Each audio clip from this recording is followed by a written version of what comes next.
What's going on, Bulls Nation, and welcome in to the CHGO Bulls Podcast on this Tuesday afternoon. Come to you live and remote this time. The powers that be were kind and decided to let us do today's episode from home after that very late night against the Kings. And shout out to all of you who were hanging out with us there late for postgame Monday night. We appreciate you. CHGO Bulls Podcast presented by PointsBet. Use that promo code CHGO when signing up to get 2 risk-free bets up to $2,000. And stay tuned for later in today's episode for my pick of the week. Joining me, Matt Peck, is, as always, my pal Big Dave Watson and Mr. Will Gottlieb. You can follow them on Twitter at Won'tGottlieb and BAWS Sports. I am at Bulls_Peck. We are at CHGO_Bulls. Well, gentlemen, I don't know about you guys, but I have not yet successfully washed off the stank of that game against the Kings last night. We talked in postgame about how that was really a game that the Bulls needed.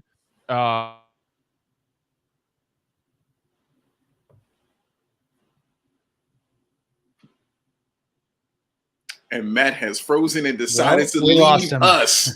He better come back so we can yell about these Bulls some more. But I will say this. I have definitely successfully washed the stank off of that loss. As soon as I got home, I left it where it was. It was tough. It was a horrible, ugly, ugly loss. And I just want to forget about it. I want to move forward. But what makes it tough is the Bulls' schedule. It's not like you can look and say, you got Orlando coming up, Will. The Bulls schedule moving forward is the hardest in the entire NBA. I tweeted about it this morning. I'll see if I can pull it up to get the exact opponent win percentage here. It's 562. So the average, there it is, perfect. The average win percentage of remaining opponents, 562. We all know the Bulls have struggled against those elite teams at the top of both conferences. And yeah, I mean, this is a stretch where they're really going to have to muster up the strength. I think, we talked about it a bit last night. They've had these games where they come out slow and then they try to turn it on in the fourth quarter. That wasn't good enough last night. And I think these last 14 games, they have to treat like it's the fourth quarter where they're coming out and, playing their best basketball from the beginning as we lose Matt here again. Yeah, that's the only way they're going to be able to get these victories. And I think it just sucked more because it felt like they did the same thing against Detroit. They came out flat. It was the same story. Punched them in the mouth. Just came out until Tristan Thompson got to yelling at them, and then they kind of recouped. But this one, they came out a little more cocky. They haven't reached a level of good where they can come in cocky. You know what I mean? Like, these guys haven't won on that kind of level yet where they can just take teams light and then turn it on in the third. That's reserved for guys, like Phoenix and Miami, Milwaukee, guys who have proven history of doing things like that. This is their first year of doing this stuff, Will. And I think even earlier on in the season, they were that team where they were just taking care of business against these bad teams. For whatever reason, that has not been the case. I know they rallied off about 6 straight wins there before the All-Star break against some subpar, sub 500 teams. And that's great. But as I said, this is the stretch run here. They're fighting for their playoff lives. They've got the hardest schedule coming up, and the second seed, the third seed are within striking distance, but so is the play-in, and they can't find themselves falling that far. That would be disaster mode. Yeah, that was when you would not see Happy Dave. You would not see Happy Big Dave then, Will. I would be kind of pissed, and you will be thinking about losses like this if that kind of thing happens. But the good thing is, I know it's a tough schedule, and obviously the toughest in the NBA, but they still have time to turn it around. They still have time to get guys back. And obviously, I think that next guy coming back is going to be Patrick Williams, who seems like he'll be back either this week or next week. From what we're hearing, singing out there, have you heard anything that has been to the contrary of that? Yeah, Billy, before the game yesterday, via Zoom said, it's probably going to be at least next week. But he did have optimism that it was going to be March for Patrick Williams' return. We've talked about it here on the show. How much can you really expect out of Pat Will, to provide value as a starter? It seems like Billy says, it wouldn't quite be fair to him or the rest of the team to just throw him into a starting role where, he's got 35 minutes worth of, important defensive assignments. I think they'll ease him back into the rotation and into the lineup. But hopefully he comes back and plays well. The Bulls definitely need that defensive stopper on the wing because, last night they had no chance against De'Aaron Fox and Sabonis in pick and roll. And it's just been a struggle these last, several months, even getting Caruso back. They played really great defensively on Saturday against the Cavs. Yes. Not the case last night. So it's been off and on, but they need to be more consistent heading down the stretch here. These games are just super important. Every single one is, almost a playoff game. Yeah. And so, again, this is their first time being in something like this. And you're going to see guys struggle as you've been watching it so far. But it's going to be like that for these guys. You know what I mean? Going forward, toughest schedule left in the NBA. That's why you have to lean on your vets like DeMar DeRozan. And you got to lean on guys like Zach Lavine. Again, he's one of those people who hasn't been in this situation, but he's already a proven guy, as far as being a really excellent basketball player, 2-time All-Star. We know the resume on him. But as my man Matt is always consistently worried about, that knee of Zach Lavine. He is always concerned about the knee of Zach Lavine. I asked you this on the show, but I kind of wanted to go into it a little bit more here about your level of concern about his knee going forward, because I still think he can be a valuable piece, putting up the numbers that he can put up as far as, getting you 27 points. He's showing he can get to the rim. He's showing he can assist. He had about 6 of those yesterday. But as Matt said, you haven't seen that burst. We saw him blow that layup when he went in for that. And things like that. Yeah, man, that was just weird to see because that's 2-time dunk champion Zach Lavine. But he's saying he's 70 or 80%. But what is your level of concern about Zach Lavine these last 14 games? Well, I think it comes down to what his projected role is in this offense. And this year it's been that secondary guy playing off of DeMar, being able to attack off reversal passes and, providing secondary playmaking when DeRozan is on the bench. But mostly worrying about that scoring. That's the best aspect of his game. And passing off some of the ball handling and decision-making duties to DeMar, especially late in games. So 70 to 80% of Zach is still a really good player, and they're going to need him to be a really good player. I think that's an area where the Bulls have actually struggled over the past, however long, is DeMar. Teams are starting to zero in on him. They're starting to pick up his tendencies, push him off of that elbow where he likes to operate, trapping him, making the Bulls, making somebody else on the Bulls beat them, getting the ball out of his hands and swinging it. And, Vooch has not been a super efficient scorer this year. Zach is not playing at his highest level. Obviously, Lonzo and Patrick Williams have been out. The Bulls don't really have that other guy who's been able to take advantage. Now, they have guys that should be able to, and you hope that Vooch and Zach, Coby's been playing well lately, and he'll continue to be a super hot sort of microwave guy, but also has these cold streaks. Yeah. So they just need somebody else to step up and provide that secondary scoring. And, ideally it's Zach. In a perfect world, it should be Zach. But, when on days where he's not playing his best, it has to be somebody else, whether that's Vooch or Coby or, Lonzo when he comes back and just hitting a bunch of threes. Somebody's got to do that. And I think that's where, we've missed some of that continuity, as AK says in the comments here, is that, DeMar's playing well, but when teams start to double him, what happens then? That's going to be the question going forward. And it's wild because you want to rely on a guy like Vooch. You're right. He's been solid, but he hasn't been the level that he's been over his past 10 years of his career. We're just used to seeing this guy getting 20 and 10. That's just what's going to happen. Now, we saw a little bit of it yesterday. He's the reason the Bulls even got back into the game. After that, he did. After that little mix-up with Sabonis. Absolutely, man. He did. And it seems like he likes going against Sabonis. That second game I've seen, he kind of likes mixing it up with him a little bit, man. I think it's because Sabonis is strong, but he isn't that big, as far as the height where he can just block his shot. So he can go down there, and play around a little bit more when he's against a guy like Sabonis. But the 3-point shot was falling for him also. And that's a little shocking, for him so far this year. He's been pretty cold all year. Yeah, man. And I think that's an area where the Bulls really need him. Like whether or not his post game, whether they're feeding him in the post and he's able to, score give the Bulls sort of a half court look there, or these little side pick and rolls where he steps out 15 feet on the baseline.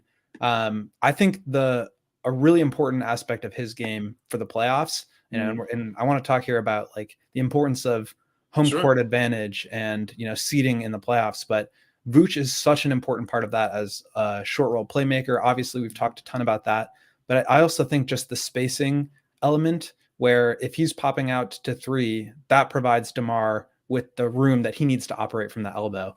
And if he's going right to the other elbow, now you're drawing a second defender here. Teams are starting to double, and DeMar's just, he's great, and he has scored over double teams a ton this year, but it's just so much to ask. So hopefully they can get him going a little bit. Zach will have to sort of ease his way into playing at his best come playoffs. But what do you think about the standings and the seeding and how important it is for home court? I think there's a real world where we're even looking at a play-in game at this point, the way they're playing and the rest of the schedule. The Sixers and the Bucks, and I think the Heat were also in that top 12 of most difficult schedules. So, the Bulls aren't the only ones there, but I do think seeding is really important here. And that 3 seed where, maybe you're playing the Cavs or the Raptors in the first round, that would be the ideal scenario for them to get out of the first round into the conference semis. I mean, I think without question, it's important for this team. One, as I keep saying, because they're young. 2, this is all new to them. So you want to put them in a place that's the most comfortable for a young new team experiencing something like this. And 3, just look at their record at home and look at their record on the road. Like, they're clearly a better team at home and enjoy being there. So it's important for them to get that. I would love for them to get that top 4 and to still hold on to it. You're right. There is a world, to borrow, from Marvel Universe. There is a room in the multiverse somewhere that they could go ahead and finish outside of that top 6 and be in the play-in game. I don't look at that world. I don't think that world exists to me. It's a planet that might be out there, but I don't know it yet, and I don't want to know about it. I'm just strictly focused on this top 6. But I really think if they want to go as far as I think they can, which is a second round, they're going to need a first round where they have home court advantage, man, because it clearly have shown that is where they thrive. And you know what? If you want to go down like their top 5 moments of the season, I bet 3 of them are at home. You know what I'm saying? Like, we talked about that at that last game against Milwaukee, how we saw 2 of those plays, you know what I'm saying, at home with Derrick Jones too, including in that dunk. The other one was the Tom Brady pass, you know what I'm saying, that we saw. Was the best play of like the last 5-7 years. That was amazing. Exactly. Caruso dives, strips the ball, lofts it up to Lonzo, baseball pass overhead, like 60-mile-an-hour bullet to Lavine for the 360. That was so nice. It was beautiful. And the other 2, of course, are probably the DeRozan back-to-back game winners. So, yeah, like your 3 of your top 5 plays are coming at home. That's where you're comfortable. They really enjoy playing there, being there in that atmosphere, watching that game and just seeing how they perform and how they came out. They were never really low energy. Even in that game against Memphis, they weren't low energy in that game. But we seen it on the road. Them come out slow. Them come out stagnant. I don't know if it's the time difference or anything like. I don't know what it is, but it's something about them on the road that they just don't enjoy being there, and it's shown in the record that they have. I think that's a big key, is making sure you can get as many home games in there as possible. But at this point, I think we talked about it maybe a week ago. Does your evaluation of what defines a successful season, has that changed at all given the results over the past week, where maybe now we're looking at a successful season being the first round, just making it in there, getting out of the play-in? Yeah, I don't know. What are your thoughts there? That it hasn't changed for me because I think it's like I said before, this season has already been a success for me. I know where I lived before. I know the house I was living in 4 years ago, man. I remember having no running water, no electricity. You know what I'm saying? We were struggling. Those 3 alphas. I'm telling you, man. I was in the shack, man. You know what I'm saying? Like, it was tough. So I'm in a nice place right now. My neighbors are nice. You know what I mean? Like, it's hot People water. Are excited about the Bulls. It's cool, man. Like, I'm really like this new place that I'm in with the Chicago Bulls. This is a really nice place to be. So this season has been nothing but a success. And I love it because I watched AK and Mark Eversley do it in a way that they said that they were going to do it. Everything they said they were going to do, they did it. Every single thing. And that's why I'm so enjoying this so much, because they knew that if they do it this way, then that success will come with it. We've seen that success. I've seen Zach Lavine finally win 4 games in a row. Matter of fact, I've seen him do it multiple times this season. I've seen 2 All-Stars on my basketball team. I've seen a rookie look like a veteran in Ayo Dosunmu. I've watched Lonzo Ball just change how this team even plays in the half court and plays defense along with Alex Caruso. You know, I've seen Tristan Thompson come in and be what I thought he was going to be, as far as just that goon energy guy. So everything I've seen him do so far has been a success to me. Of course, you want more of the success. You want to see them, go further in the playoffs and things like that. And a lot of people might equate that as the success. And if they don't do that, then it's a failure. But that's not me, man. I know the food I was eating. I know the house I was living in before. All right. So I'm good. And you're talking about success. We have successfully gotten Matt Peck Hey! back into hey guys. the pod. Welcome hey back. guys. Hey guys. Are behind us. Of course, after years of doing podcasts remote and streaming with 0 problems or issues. Our first one. Our first CHGO Bulls remote pod, my computer decides to have a heart attack. Hey, sorry, man. We held you down, man. It's what we do. We a team out here. I had no doubt that you would. I had no doubt. And I'm guessing that I missed a large part of the uncomfortable conversation about the Bulls' brutal upcoming schedule. Well, you are allowed to chime in on it, because we definitely touched on it and talked about it, how difficult that schedule is.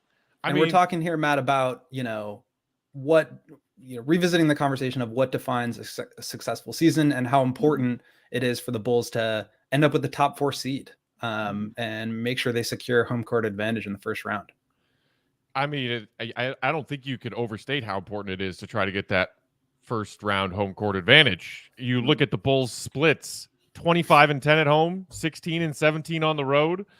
We were talking post-game after the Kings loss last night about how it was yet another sloppy start in a road game. And that's kind of been a trend for this team all season long. And we're not really sure where the answers are on how they can fix that, if they can fix that. But if you can get yourself one more home game in a best-of-7 playoff series, you damn better do everything you can to do that. And it's not going to get any easier. And that's why a loss like the one last night is so deflating, because, we're just talking about this brutal schedule. 6 of the next 7 on the road, 8 of your final 14 on the road.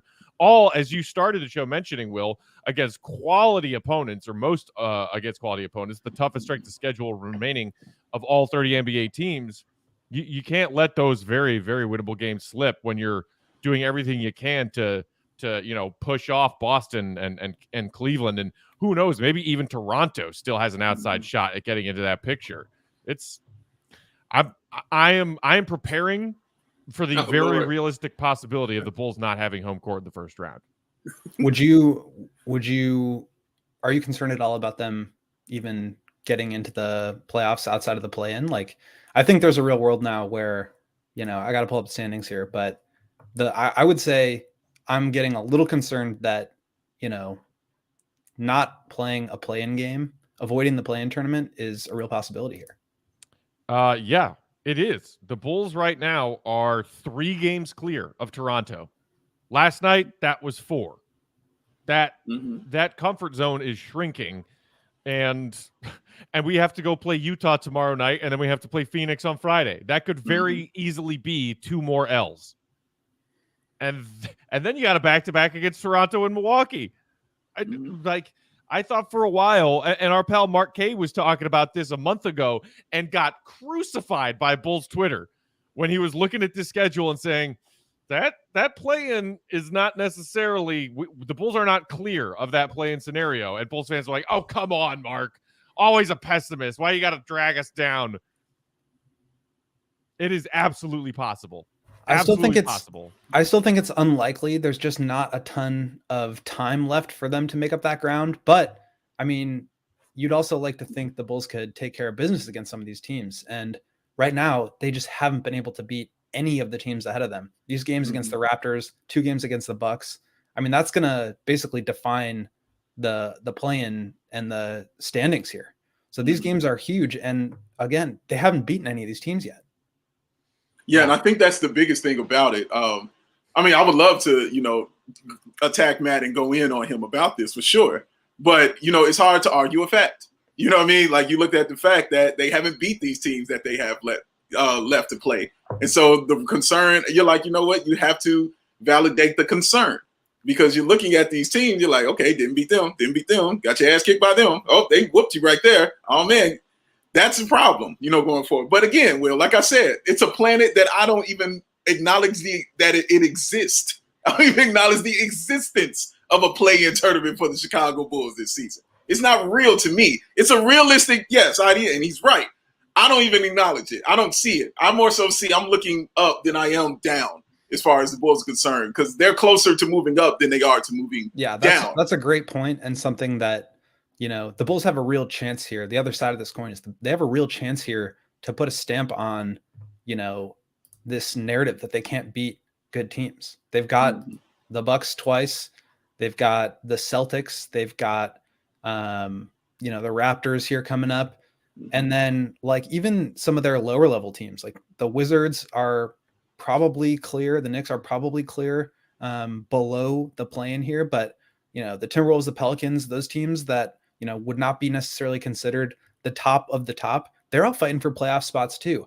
And if they can take care of these teams and, end this narrative that they can't beat good teams, they could actually find themselves getting up into that third seed where, again, I think they have the best chance to make it out of the first round. I've heard a lot of big fat ifs in my day, Will. That perhaps might be one of the biggest, fattest ifs. Yeah, there is no evidence of the Bulls being able to do that. Absolutely. Right. I think also it's worth giving it some thought because it's not 100% certainty that they're going to lose these games, right? They still have a chance to flip the narrative. It's unlikely, maybe, but I do think, in the spirit of trying to balance out the pessimism here, I do think that's still a possibility. Speaking of, I like what Carlos says here. It says earlier this season, I hung pessimistic Peck's jersey from the Raptors. Unfortunately, his jersey has become unretired because they keep losing to these good teams. So he's come out of retirement. He pulled a Jordan on everybody. It came right up out of retirement. Will, he's right because early in the season, Matt was the nicest. Everything was cool. He was doing great. I thought I had made a difference. Fun while it lasted, wasn't it? Fun while it lasted.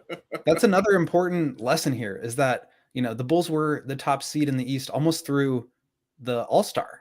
And things change. You have to reevaluate them at this point when they haven't looked as good. So, yes, I think they had a great first half of the season. That was super successful, to your point, Big Dave. And, now they're sliding a little bit.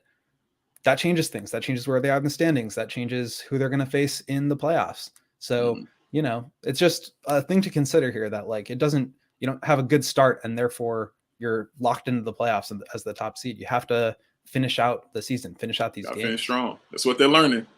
All right. We also wanted to get into a little bit the increase in double teams and added pressure that DeMar DeRozan has been facing recently after his insane month of February. We will do that right up next. But first, what are you waiting for, people?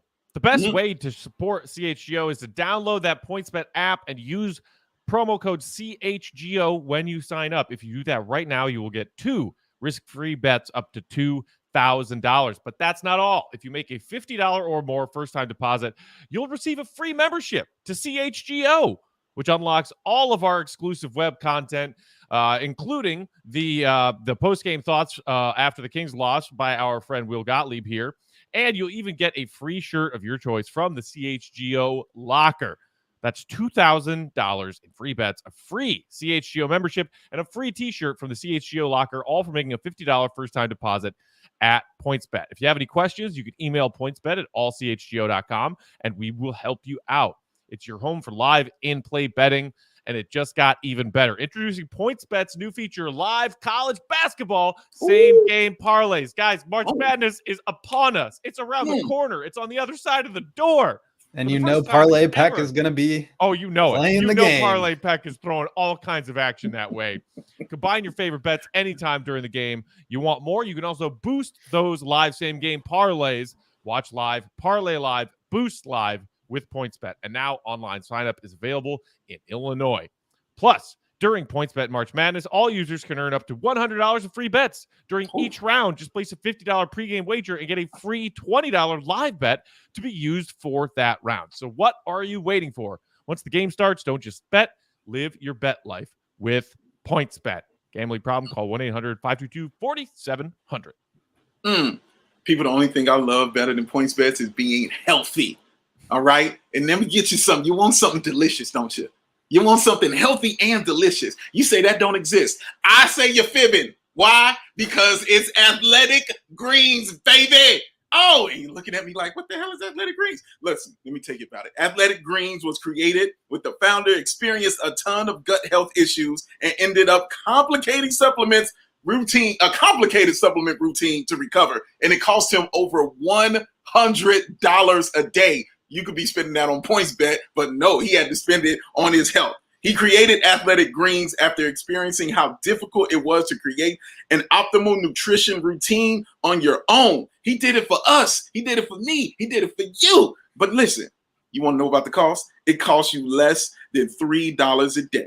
You're investing that into your health, and it's cheaper than your cold beer habit, all right? It's cheaper than getting all that different supplements yourself, and you're investing in an all-in-one nutritional insurance. But listen, don't take my word for it. How about you take the word of the man with the best hair on the planet over there, Will Gottlieb? Will, tell him about this Athletic Greens. What was it like, son? I've been taking it in the mornings. You know, you take it, you wake up, you mix some into 10 to 12 ounces of water, and you'd be surprised. It tastes pretty good. Okay. It's fruity, it's fresh, and it's not like one of those nasty green drinks. AG1 is good and good for you. I've been feeling a lot better. You know, we all have digestion issues, but this is a supplement that you take daily and it makes you feel better. And it's one of those things where, you know, you got to be consistent with it, but I'm seeing the benefits. I've been taking it for about a week and I'm excited to keep going with it and see how my health improves. So highly recommend so far. It's been great. And yeah, I encourage you guys to try it. You hear that man over there? You heard what he said. Look at Gottlieb getting into the spokesperson character. I love it like that. Yes, man. It's an honest review. What can I say? And so if you want to get down with him, and we're going to let you get down, and to make it easy for you guys, Athletic Greens is going to give you a free 1-year supply of immune-supporting vitamin D and 5, you heard me, 1, 2, 3, 4, 5th free travel pack for your first purchase. All you have to do is visit athleticgreens.com/shop. CHGO, and you CHGO Bulls. That's what you need to use. CHGO Bulls. That is your code. Again, that is athleticgreens.com/CHGO Bulls. And take ownership over your health and pick up the ultimate daily nutritional insurance. Athletic Greens. Whispering in the wind. I know Big Dave wants me to get on this Athletic Greens bandwagon. So bad. Because Big Dave is worried about my long-term health. But since the day I met him, I've been worried. I don't think you're allowed to mix it into your beers pack. No? I think you're supposed to stick with water here, but so, you know, can I sprinkle it on maybe. Can I sprinkle it on my steaks? Is that something that we're allowed to do? Will, I've learned to take it where I can get it. I've learned to take it where I can get it, Will. It's all small steps, you know, small wins. Yes. Season my bacon and eggs with it on a Saturday or Sunday morning. I'll take it. Little taste off the top. Shout out to Joey, not with us to produce today, but with us in spirit, with us in Wi-Fi. Wanted to get them sound effects in on the Mad Reads. I know he did. He couldn't get it, man. But shout out to him. We can all just figure out who has the best Shia LaBeouf impression. Do it. I'm gonna say Matt because he's got the rage anyway. He's got the rage. There it is, right there. All right. Speaking of rage, I am upset. No, Wyatt. I will not do sponsorships. Why would you let a scrub shoot when you have MJ and DeRozan over here? Hey man, we're gonna get you, Will. We're gonna get Will in, and he's gonna be just as enthusiastic about these athletes as Dave and I are in no time. I mean, Mike dropped the double nickel, but Winnington got the game-winning basket, baby. Come on, man. Everybody's important. Steve Kerr got the shot, you know. Come on, Paxson took the shot. Everybody's important. Well, a little bit of update injury news here as it just came across my feed as we're live. This from Casey Johnson. Bulls with Zach Lavine probable versus the Jazz. So, yay. That means he's feeling better. Yay is right. Yay is correct. I still don't know how I feel about that. But what we wanted to talk about was the Bulls' other all-star, DeMar DeRozan, seeing a lot more difficulty getting to his spots, operating in isolation, and teams throwing double and even sometimes, triple help coverage onto DeMar. We saw a lot of it out of the gate against the Kings last night. I think you could probably comfortably say that was part of the reason the Bulls offense struggled so mightily with just 17 first quarter points, because DeMar had a very quiet, very inefficient first quarter. Will, what are you seeing in this last stretch of games after DeMar came down from that, historic run at the end of February? And what can the Bulls do to maybe try to come up with some different ways of getting DeMar the ball? Or is it just a matter of when DeMar is drawing those doubles and passing out of them, which I think he's done decently at, it's just a matter of his teammates knocking down shots? Yeah, I think it's all the above, right? They, teams at this point in the season, they figured it out. Like, the Bulls are reliant on DeMar. He's the head of the snake. He makes the offense run because he's been that good. And if you can get the ball out of his hands, you force, the other players to beat you, you give yourself a chance. And I think that's what we're seeing. That's what teams have really started to weaponize against DeMar. And the Kings were the perfect example of it last night. They just doubled him super hard out of the gate, trapping everything. They like to run some of these like double pin down actions where DeMar starts in the corner and gets two screens coming up over the 3-point line where he gets a handoff, and they would just collapse on him right away, and he had to get rid of the ball. He didn't even get a shot up until 14 minutes into the game, 2 minutes into the second quarter, before his first field goal attempt. And if the Bulls are going to be this offensive juggernaut, which they need to be, they need to get him some shots earlier on. So a couple things I would consider here are, letting him get into isolations as opposed to pick and rolls and dribble handoffs where, typically you want to get everybody involved. You want to get the ball moving, put energy into it, but that's where you're seeing these double teams come. And so getting him in isolation, that's going to draw a defender, if they do want to double team, from further away, and they'll see the openings there. Or he'll just be able to operate one-on-one. So I think that's one step. I don't think that's necessarily the best thing to do for, 100 possessions per game, but I think that's one thing you can try later on. And then to your point, Matt, like, these guys just have to make shots. Vucevic has been really good facilitating when DeMar gets doubled, and then he dives in what's called short roll, where he's making plays. But I think the Bulls shot like 25 or 30% on threes last night. That's just not going to win you games. And especially when you're just bleeding points on the other end, they really have to play perfectly. And there's so little margin for error if you're not making your shots and you're not getting stops. And Will, let me ask you real quick. I know where his impact will be defensively, but to what you just said, what would Lonzo's impact be then offensively if teams are starting to do this against DeMar?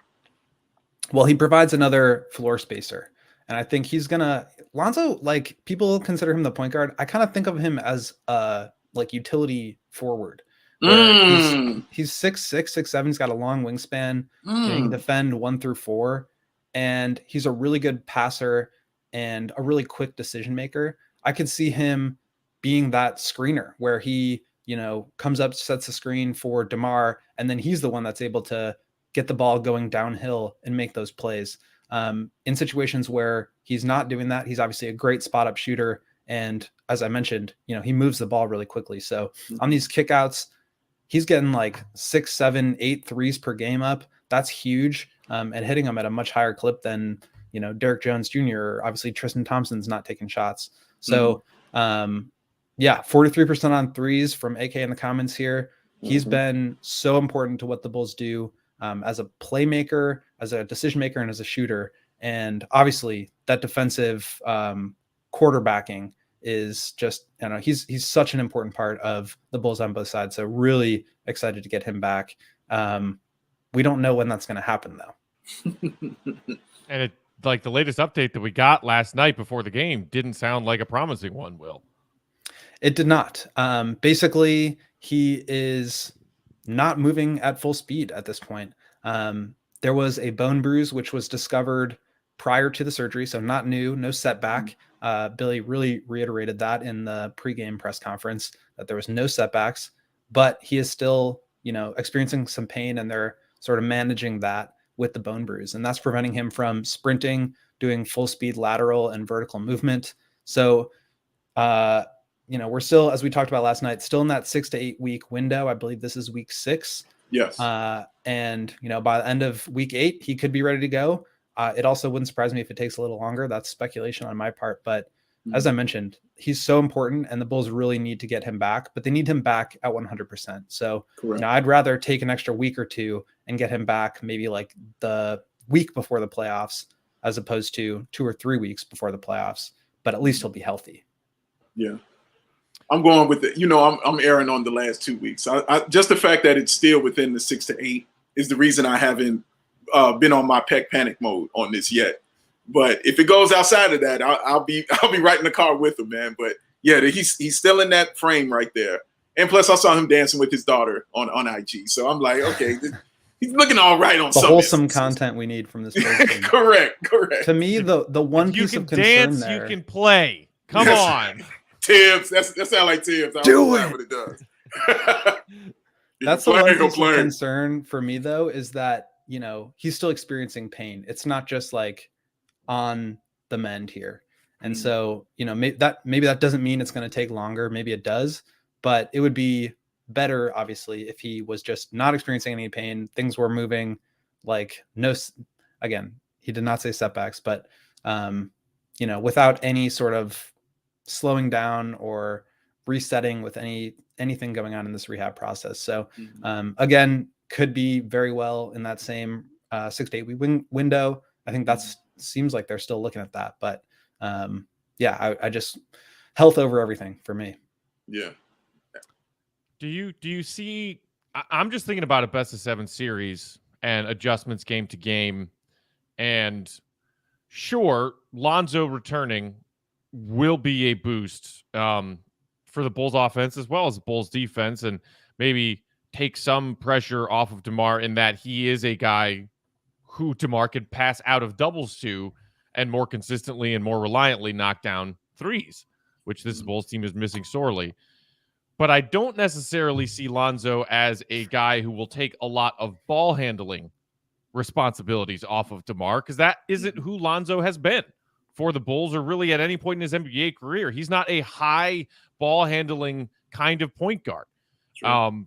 He's an excellent passer with brilliant court vision, but he's not a running half court sets kind of point guard. That's just never really been who Lonzo is.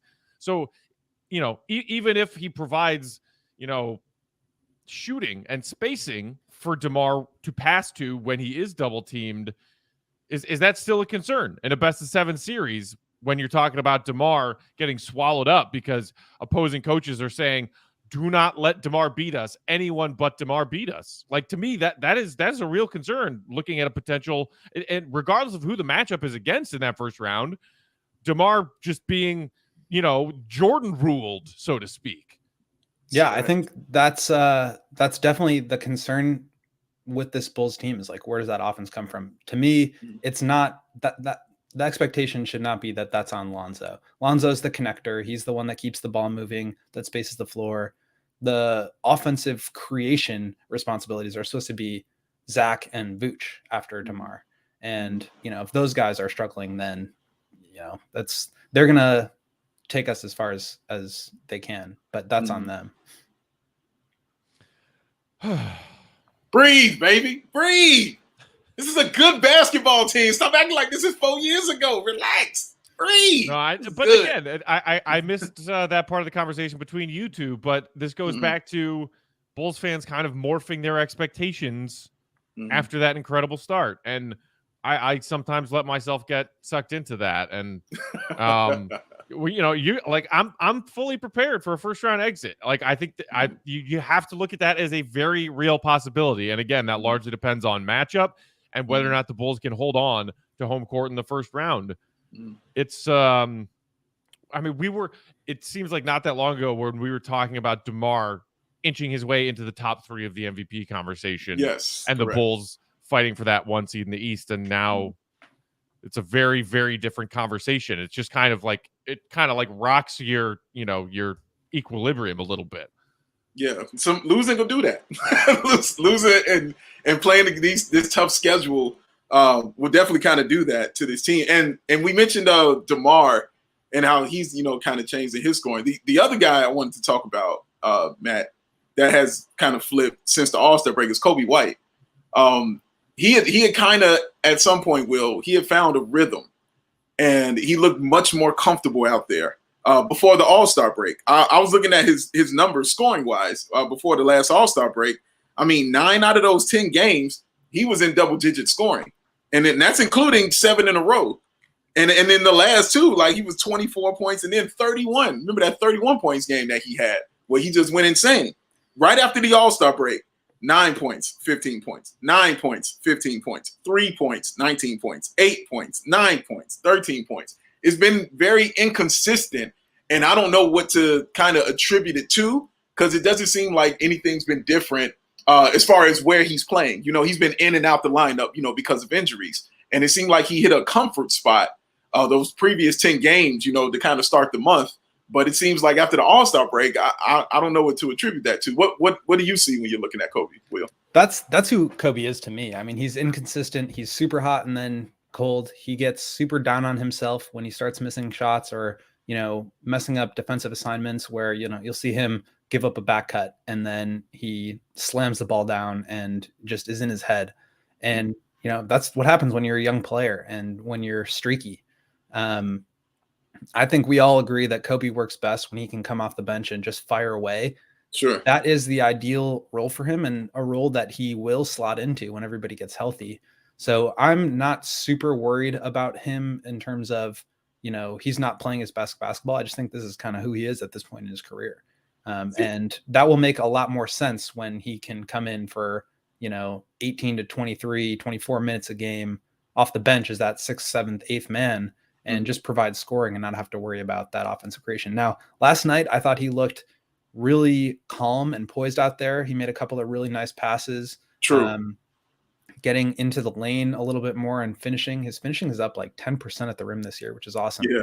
So he's making strides, but he's still super young and he's still very bad defensively. Like, I don't want to overlook that point of it, but solid. He's solid. He's bad, better. Dave. I'm sorry. He's not good. It's better than last. He's improving, but he's still bad. I'm giving him solid. From what I saw him where he was last year. I think all of that makes more sense when he's that 8th man and not a starter.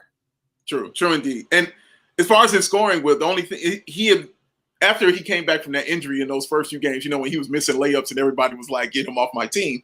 He went on like a 13 or 14 game stretch where he was just double-digit scoring and everything was up and looking better and so much smoother. And all of that kind of continued. And it feels like after the All-Star break, I've seen more of what you're talking about, the inconsistent Coby. I haven't really seen that level of inconsistency from him this year as far as scoring is concerned. And that's what's concerning to me now is that I'm seeing it after this All-Star break within the last 9 games. I think you have to look at the big picture, and this applies to the season on the whole, applies to Coby, of, not worrying about like the last 5 games so much, not worrying about how the offense has looked or whether DeRozan has scored 35 on 50% shooting. Like, what has Coby looked like on the whole of the season? What have the Bulls looked like on the whole of the season? What has Coby looked like over the past 2 years of his career, 3 years of his career, whatever it is? And I think the overwhelming trend with him is just what I said, that he's streaky. And I think that's okay. He's allowed to be streaky. The expectations are not what they were on him last year, where he was supposed to be the starting point guard and the one that was directing traffic. It's not who he is. That's not what he has to be. And I think that's great. Like, he can come in and have, a super high scoring outburst in the playoffs in one game. And that swings a series. He doesn't have to necessarily be that super steady point guard, Chris Paul type, who is directing traffic throughout, the entire playoffs. We got some people in the comments. Carlos saying, I like it when he's chucking up shots. Coby. G. Witt does best. Coby needs to chuck like Ben Gordon. There you go, Big Dave. No, he needs to Big hit Ben like Ben Gordon. There's a difference between chucking and hitting. Ben Gordon and Luke is saying, I love Coby. He's one of my favorite guys on the team. I want him to be a Bull for a long time, but I'm afraid his best contribution to this team will be as a trade piece. That's a conversation that Bulls fans were having leading up to that February deadline just last month. And it's going to be a conversation again between when after this season ends and offseason moves starting to happen. Because he, is he really a guy you're going to give a significant extension to? Multi-year extension, paying him, upwards of $10 million annually to be what, the fifth guard in your rotation? So I think, what Will, when you were talking about maybe watching Coby catch fire in at least a playoff game or two, or help the Bulls win a playoff game or two, that we could be talking about that being the final contribution that Coby White makes to this team. I mean, I agree with Lucas. I love Coby, and we've seen him improve, and we've seen him deal with hardships, whether that be this team's former coach not letting him do what he does, or battling injuries and battling inconsistent role on this team. Big Dave, doing the rundown of Coby's production coming out of the All-Star break. He's also been coming in and out of the starting lineup since the All-Star break and even leading into the All-Star break. It's hard to find consistency. Big Dave, our guys, Kendall and Will, talk about it all the time as longtime NBA vets. Guys are comfortable and play at their peak levels when they know their role on a nightly basis. Coby is a guy whose role has changed virtually every freaking night, game by game, since he came to the NBA. Oh, no question about it. And the things they've asked him to do. First, it was, like you said, we'll be the facilitator for us. Then it was, we need you to be that bench scoring. Then it was that ball-headed minutes telling him not to shoot mid-range jump shots. He's been through such a dramatic change over these past few years, but he's done it so professionally. He's never complained, and he's done what they've asked him to. And he's improved his game this year because of it, because actually he has better people around him, and Mo Cheeks and Billy Donovan, Alex Caruso and guys like that. And you're right. Like, the things they continue to ask him, it's hard to build that consistency. The only reason I won't use that as an excuse, because they've done the same thing with the rookie. They asked Ayo to do the same stuff, change what he's done. They said, boom, go be a starter. He said, I'm going to be a starter. Could you go guard the best player on the team? I'm going to guard the best player on the team. Could you come off the bench and be a six man and play the three? Sure, I'll do that too. And he's done it well. So I can't sit there and use that same thing with Coby. But I do agree, inconsistency has been his thing, but it hasn't really been a thing this year until I just noticed it these past 9 games for Coby. As far as scoring is concerned, I'm saying. Yeah, and that's kind of the job description, is coming in and like being the next man up. I mean, that's what you always hear out of these press conferences. That's what you always hear when teams are down a guy or whatever it may be, is somebody's got to step up here. And I think Coby has skills to be able to do that in certain aspects of the game.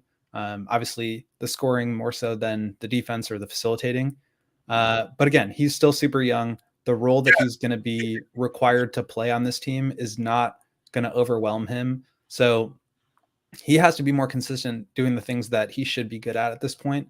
And I think that's where you can, lean on him and expect from him, is to provide some more consistent scoring.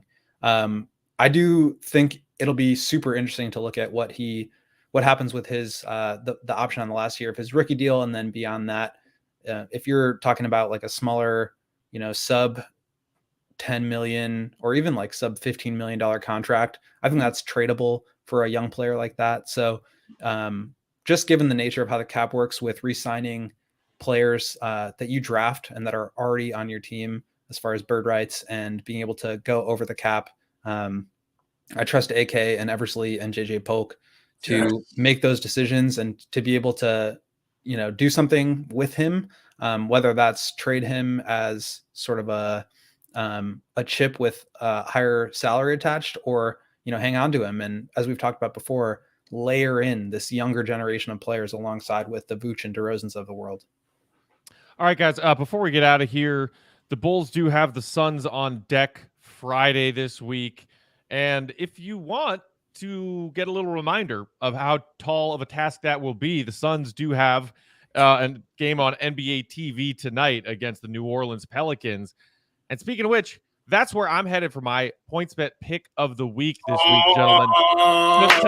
Tonight's slate of NBA games is kind of icky. A lot of heavy favorites against heavy underdogs. You got Grizzlies, Pacers. Grizzlies heavily favored. Nets, Magic.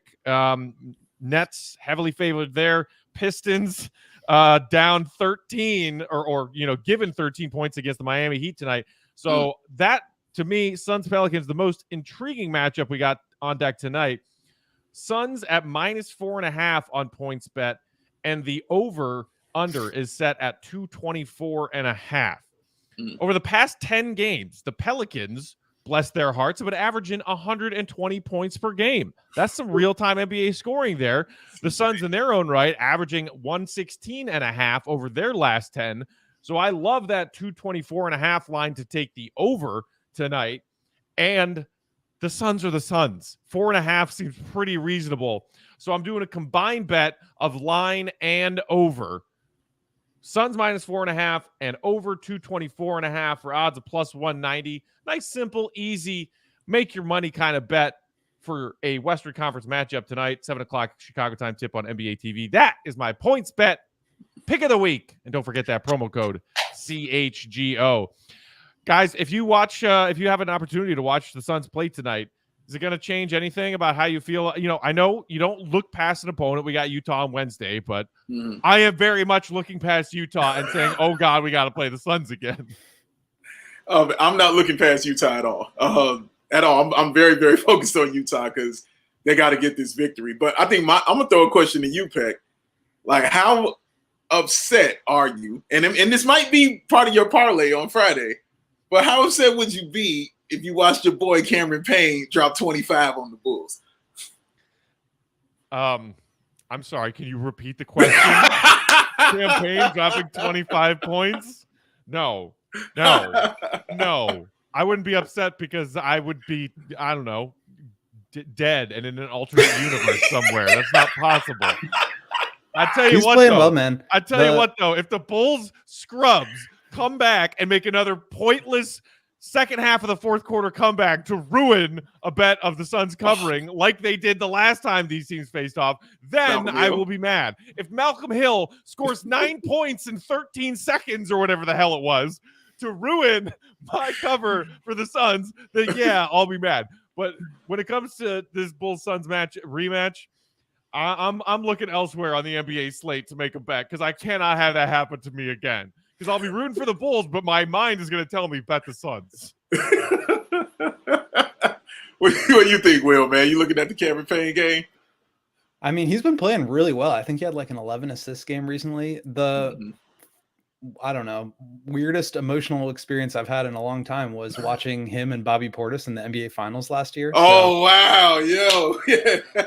Yeah. Good for those guys for kind of turning their careers around and becoming like real legit NBA rotation guys. They're both really good, and Cam Payne is playing a ton now with Chris Paul out with the broken thumb. So I'm sure he will be, circling that Bulls game on Friday as one that he'll get up for. So I don't know about 25, but I'm sure he'll play well.